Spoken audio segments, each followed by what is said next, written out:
Class 10th में पढ़ने वाले सभी छात्रों का एक बार फिर स्वागत है गणित दर्पण चैनल पर। और आज से हम शुरुआत कर रहे हैं डैश वर्क की। और ये डैश वर्क है वो संजीव की डैश वर्क है और इनमें सभी मॉडल पेपर को एक एक करके हम सॉल्व करेंगे।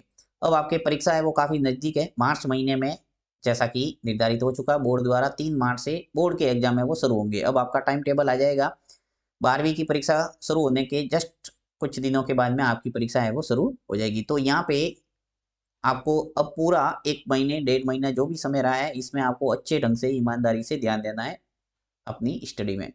तो हम शुरुआत कर रहे हैं मॉडल पेपर को और मॉडल पेपर 2 को आज सॉल्व करेंगे।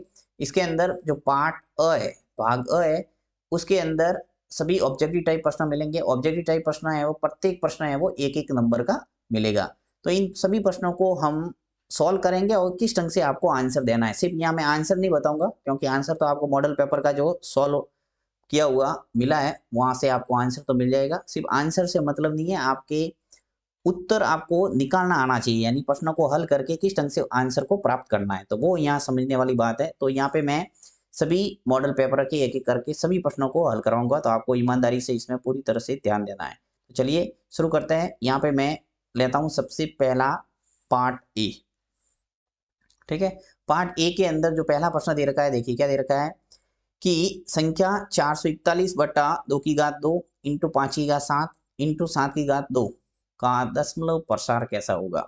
तो दशमलव प्रसार का एक प्रश्न आपको जरूर मिलेगा। आपको ध्यान रखना है कि दशमलव प्रसार या तो शांत होगा या अशांत आवर्ती होगा। देखिए या तो शांत शांत भी है यहाँ पे और अशांत आवर्ती भी है।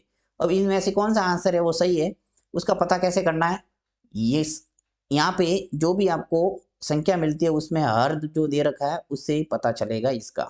देखिए हर के अंदर आपको ये 2 की घात 2 दिखा हुआ है, एक लिखा हुआ है 5 की घात 7 और एक दे रखा है 7 की घात 2।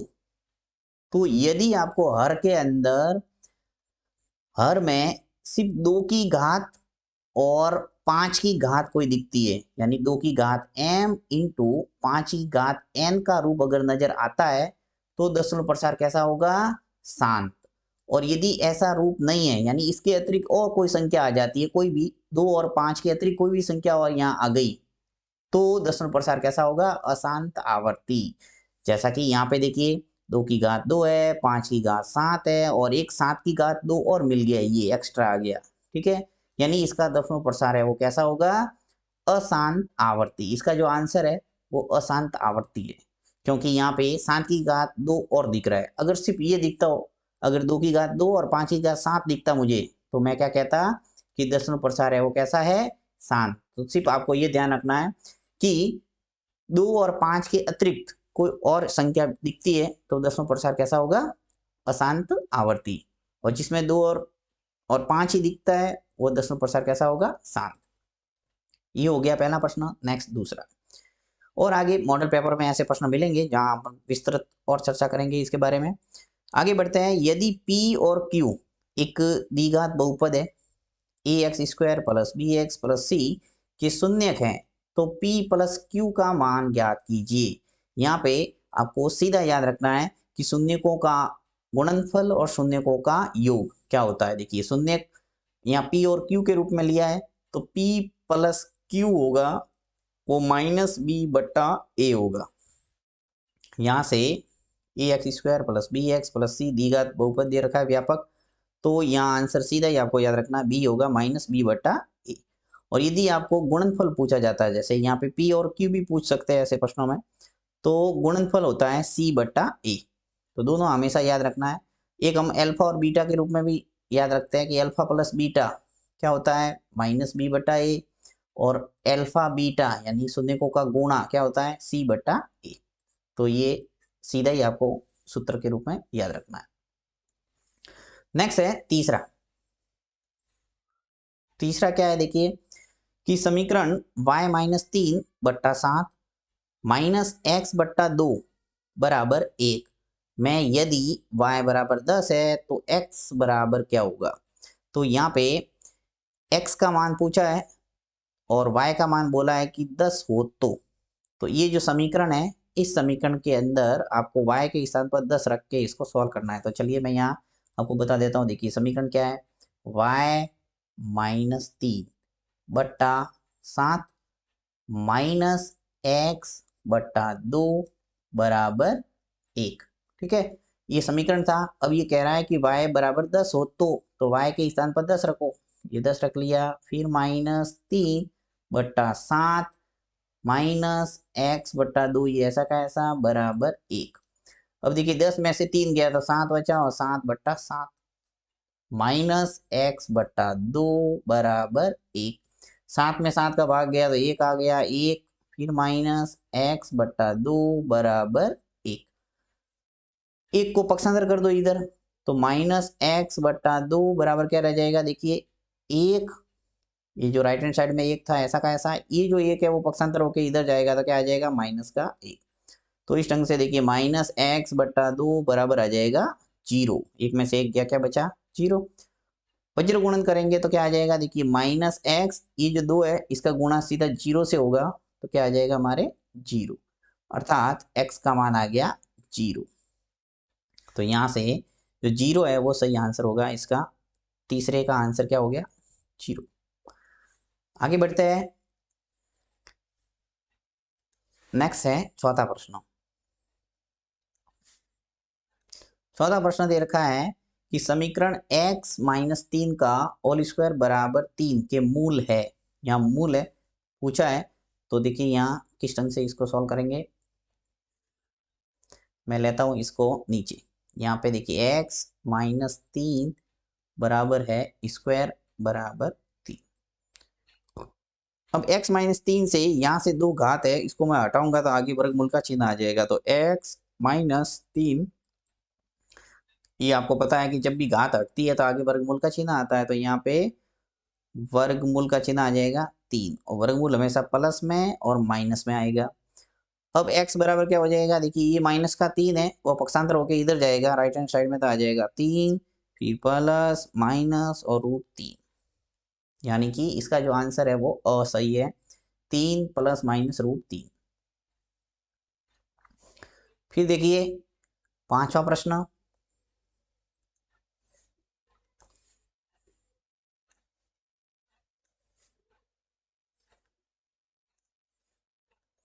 पांचवा क्या है, देखिए 16 पदों वाली समांतर श्रेणी 2, 5, 8, 11 का अंतिम पद क्या होगा।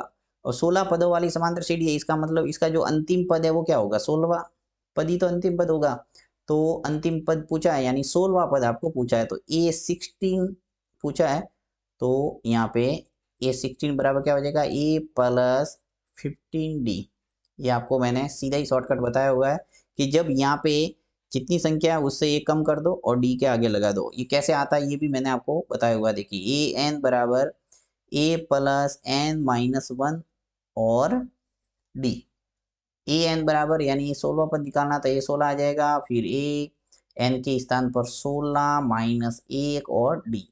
तो ए 16 बराबर क्या हो गया, ए प्लस 16 में से एक गया, क्या बचा 15 और डी।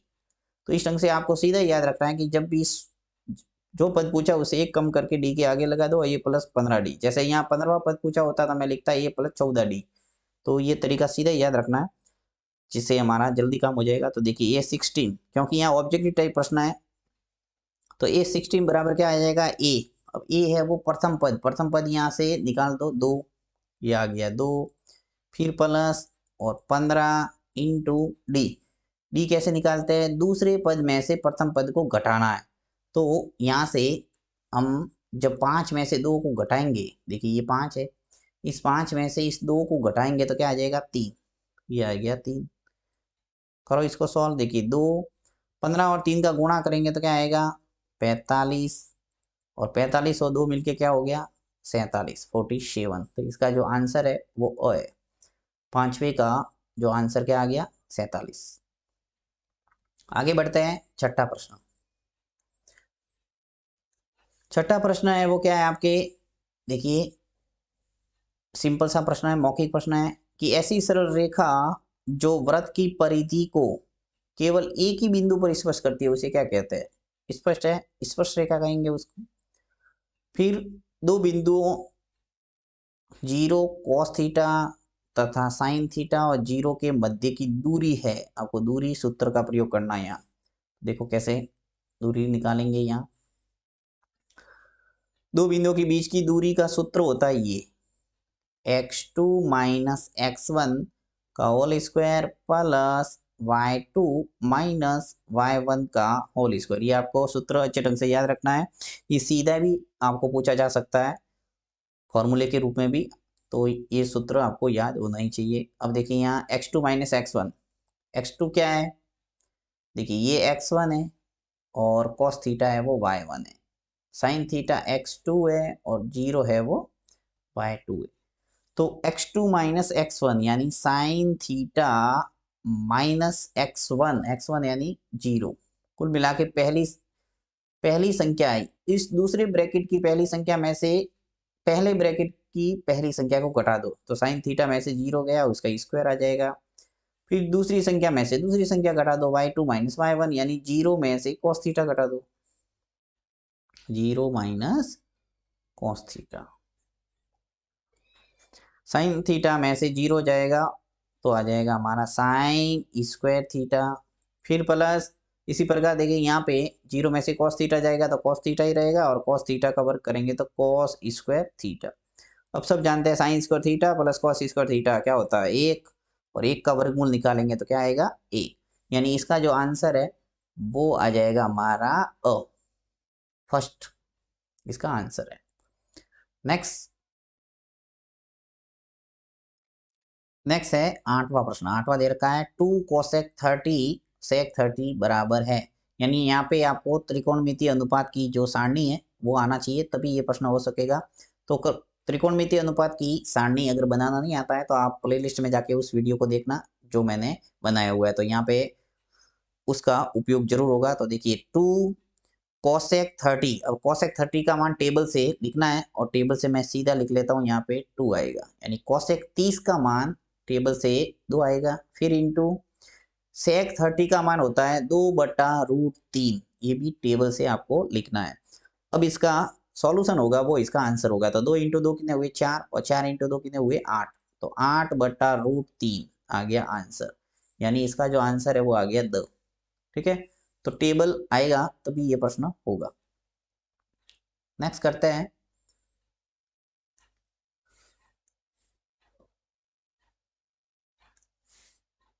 नेक्स्ट प्रश्न क्या है, देखिए cos 90 माइनस थीटा बराबर 1/2 हो तो थीटा का मान होगा। यहाँ पे आपको पूर्व कोण का इस्तेमाल करके इसको करना है, तो चलिए करते हैं इसको, किस ढंग से करना है देखिए।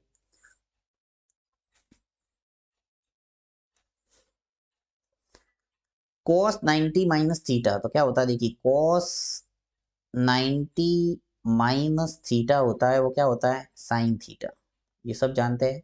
cos 90 माइनस थीटा क्या होता है, sine theta, sine 90 minus theta क्या होता है, cos थीटा। तो ये सब पूर्व कोण आपको याद रखना है। अब cos 90 माइनस थीटा जो ये है इसके स्थान पर मैं क्या लिखूंगा, साइन थीटा। तो देखिए मैं लिख के इसको सॉल्व करता हूँ, ये ऊपर ही लिख लेता हूँ साइन थीटा, ठीक है, बराबर 1/2। अब जो 1/2 है वो देखना है कि साइन में किसका मान है, यानी साइन जो 30 है यानी साइन 30 है उसका मान होता है 1/2। तो इस 1/2 के स्थान पर मैं लिख सकता हूँ साइन 30। तो देखो यहाँ लाइन खींच के आपको बता देता हूँ कि साइन थीटा बराबर साइन लिख सकता हूँ मैं 30 डिग्री, क्योंकि जो 1/2 है उसका मान क्या होता है, साइन 30। अब दोनों तरफ साइन है, इधर भी साइन है इधर भी साइन है, ये कैंसिल हो जाएगा तो थीटा का मान आ जाएगा 30 डिग्री, यानी जो द है इसका सही आंसर होगा 30 डिग्री। फिर 10वां, प्रथम 5 विषम संख्याओं का माध्य, प्रथम 5 विषम संख्याओं का माध्य निकालना है, तो इसका आंसर सीधा 5 आएगा स, क्योंकि विषम संख्या है उसका योग क्या आएगा 25। देखो 1 + 3 + 5 + 7 और +9, 1 2 3 4 और 5, प्रथम 5 विषम संख्याओं का माध्य पूछा है। यानी माध्य निकालने का सूत्र क्या होता है, राशियों का योग बटा राशियों की संख्या, या फिर आंकड़ों का योग बटा आंकड़ों की संख्या। तो आंकड़ों का योग क्या है, देखो 1 3 कितने हुए 4 4 और 5 9, 9 और 7 16, 16 और 9 25, और 25 में 5 का भाग देना, क्योंकि आंकड़े कितने टोटल 5, तो 25/5 आ जाएगा हमारा आंसर 5, यानी कि स है वो आंसर सही है। नेक्स्ट 11वां, बंटन दे रखा है, उसका बहुलक पूछा है। बहुलक का मतलब होता है जो आंकड़ा सर्वाधिक बार आता है वो है बहुलक। तो यहाँ पे सर्वाधिक बार आने वाला परीक्षण कौन सा है, यानी आंकड़ा कौन सा है, 4। 4 देखो, एक बार आया, फिर दूसरी बार आया और तीसरी बार आया। सबसे ज्यादा बार आने वाला आंकड़ा क्या होता है, बहुलक। तो ये ब है वो सही हो जाएगा। फिर 12वां प्रश्न, नेक्स्ट है 12वां प्रश्न कि दो पासों को उछालने पर उनके अंकों का योग 7 या 11 आने की प्रायिकता ज्ञात कीजिए। तो प्रायिकता निकालने का सूत्र होता है अनुकूल परिणाम बटा कुल परिणाम। बहुत ही सरल तरीके से मैंने ये पार्ट आपको पढ़ाया हुआ है। तो अनुकूल परिणाम बटा कुल परिणाम, तो अनुकूल परिणाम कितने हो जाएंगे और कुल परिणाम कितने होंगे जब दो पासों को उछाला जाता है। तो दो पासों को उछालने पर कुल परिणाम आएंगे हमेशा 36, ये आपको ध्यान रखना है। अब अंकों का योग 7 और 11 आने वाले जो परिणाम होंगे वो होंगे 8। ठीक है, अब इसको सरल करेंगे तो आपके आएगा 2/9। आधा कर दो इसका 4, इसका आधा करेंगे तो क्या आएगा 18, और आधा करो 2, और इसका आधा करेंगे तो 9, यानी 2/9 इसका आंसर है। तो इस ढंग से आपके जो पार्ट ए है उसके टोटल 12 प्रश्न है वो कंप्लीट होते हैं। आगे हम करेंगे दूसरा प्रश्न।